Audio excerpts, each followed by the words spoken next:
mohon waktunya sebentar. Assalamualaikum warahmatullahi wabarakatuh. Waalaikumsalam warahmatullahi wabarakatuh. Innalhamdalillah nahmaduhu wa nasta'inuhu wa nastaghfiruhu wa na'udzubillahi min syururi anfusina wa min sayyiati a'malina may yahdihillahu fala mudhillalah wa may yudhlil fala hadiyalah.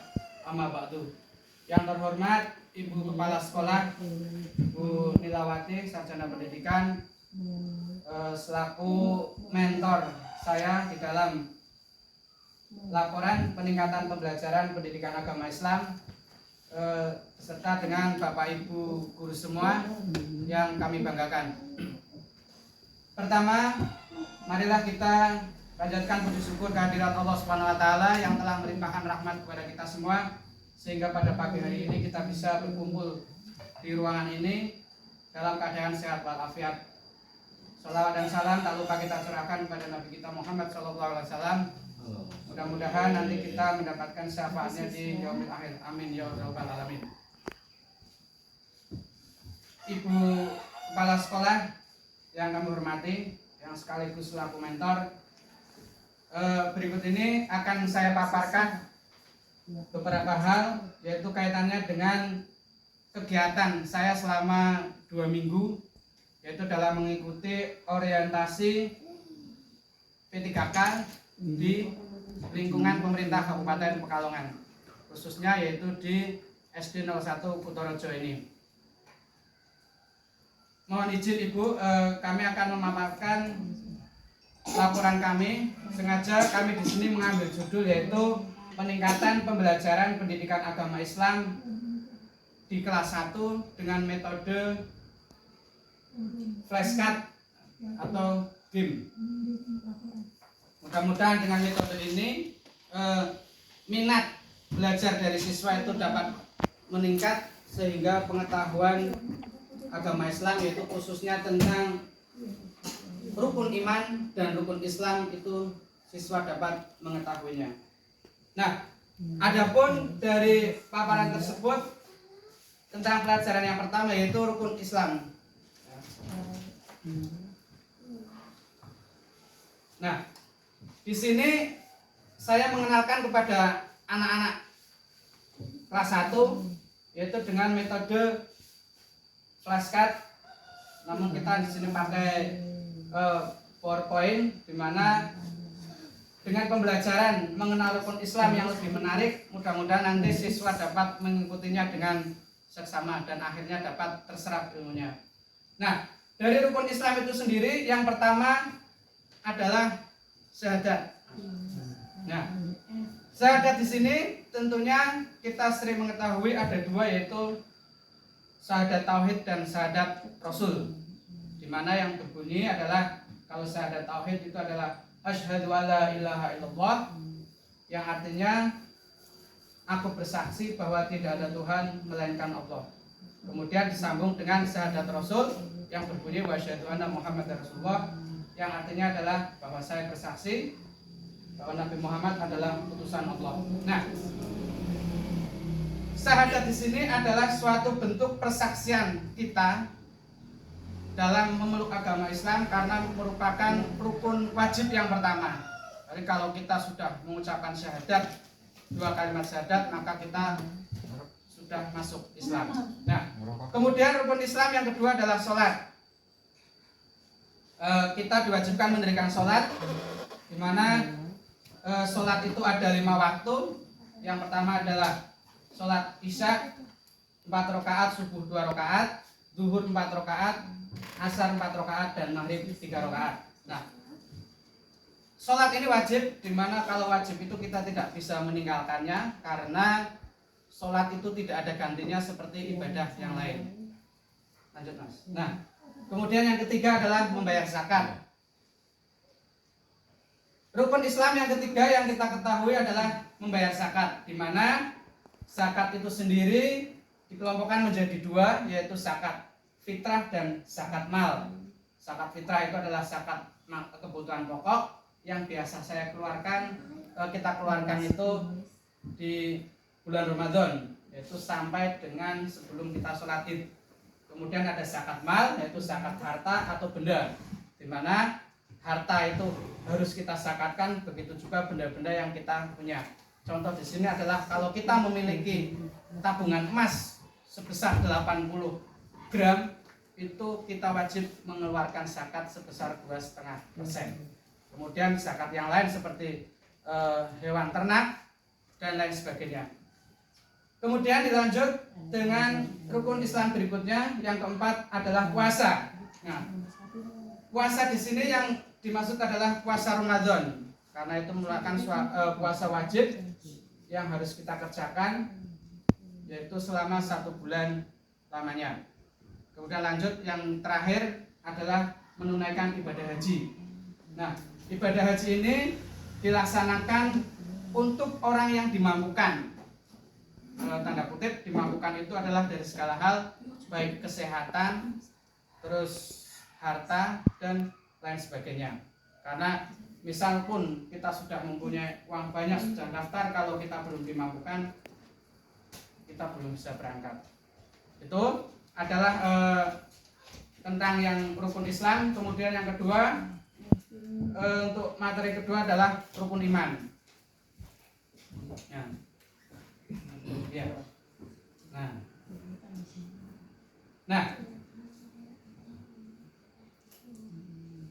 Ibu mentor yang kami hormati, di sini kami juga mempunyai pembelajaran yang lain di samping tadi rukun Islam.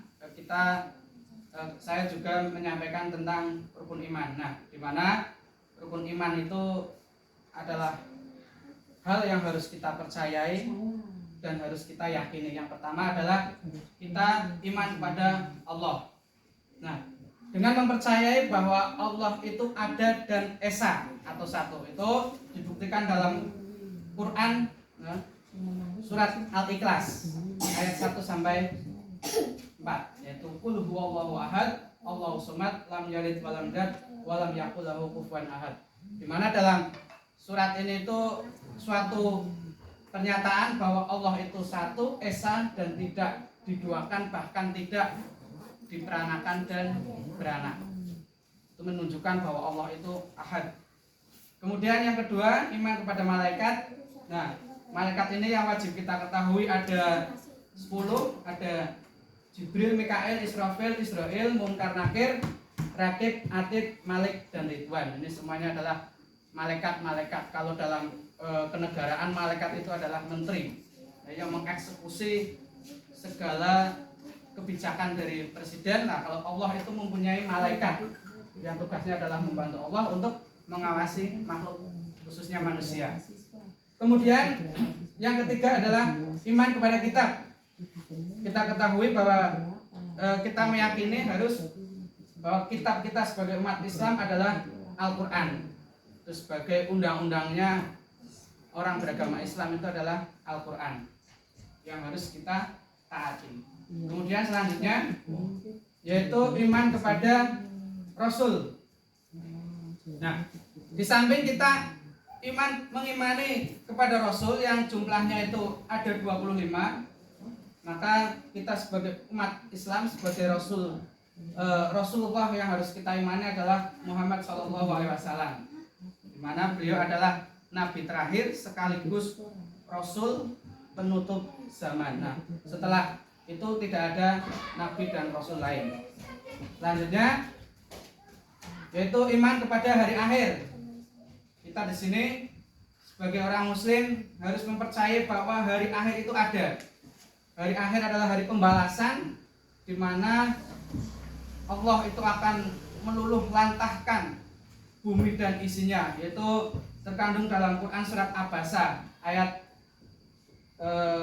34 sampai 37. Nah, itu adalah dibuktikan kita yang sekarang ini kita rasakan itu dengan adanya kiamat sugro, itu kiamat kecil seperti bencana-bencana, banjir, longsor dan sebagainya. Nah, nanti ada kalanya nanti ada kiamat kubro, yaitu kiamat yang sesungguhnya, di mana nanti akan ditandai dengan tugasnya malaikat peniup sang sakakala. Lanjut yang terakhir yaitu iman kepada qada dan qadar. Nah, qada dan qadar itu meskipun kelihatannya sama tapi memiliki makna yang berbeda. Kalau qada itu ketetapan, di mana ketetapan itu yang sudah ditulis pada bukunya Allah itu Yaumul Mahfud ya, di mana sudah direncanakan sebelum kita dilahirkan. Contoh adalah kematian, terus jodoh itu adalah termasuk qada. Nah, qadar itu termasuk ketentuan, tetapi yang nasibnya itu tergantung dari kita sendiri. Dimana kalau kita bisa berusaha dengan maksimal, maka kita bisa merubah takdir. Ya. Jadi ada dalam Al-Quran itu yang berbunyi, Allah tidak akan merubah suatu kaum kecuali kaum itu merubahnya sendiri. Itu membuktikan bahwa kita itu tidak ada istilahnya orang bodoh, orang miskin itu. Kalau kita mau berusaha, pasti kita akan mencapai, yang bodoh menjadi pintar, yang miskin akan menjadi kaya. Nah, itu yang terakhir adalah kita iman kepada qada dan qadar. Sudah selesai. Nah, itu Ibu mentor yang dapat kami sampaikan tentang materi pembelajaran yang kami sampaikan dalam penyusunan tugas kami, yaitu di kelas 1. Intinya kami menyampaikan kepada anak itu tentang rukun iman dan rukun Islam. Mudah-mudahan dengan adanya ini nanti kita akan lebih berkembang lagi, yang nantinya akan diikuti dengan P5 yang rencana akan saya lakukan juga. Demikian Ibu yang dapat saya paparkan. Mudah-mudahan Ibu berkenan. Nanti bila ada pertanyaan, monggo, barangkali nanti saya bisa menjawabnya. Sekian dulu dari saya. Wassalamualaikum warahmatullahi wabarakatuh.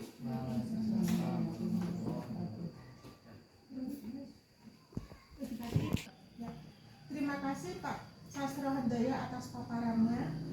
Menarik sekali ya, tadi judulnya laporan dari Pak Sastro Handaya, peningkatan pembelajaran pendidikan agama Islam dengan metode flashcard pada kelas 1 ya.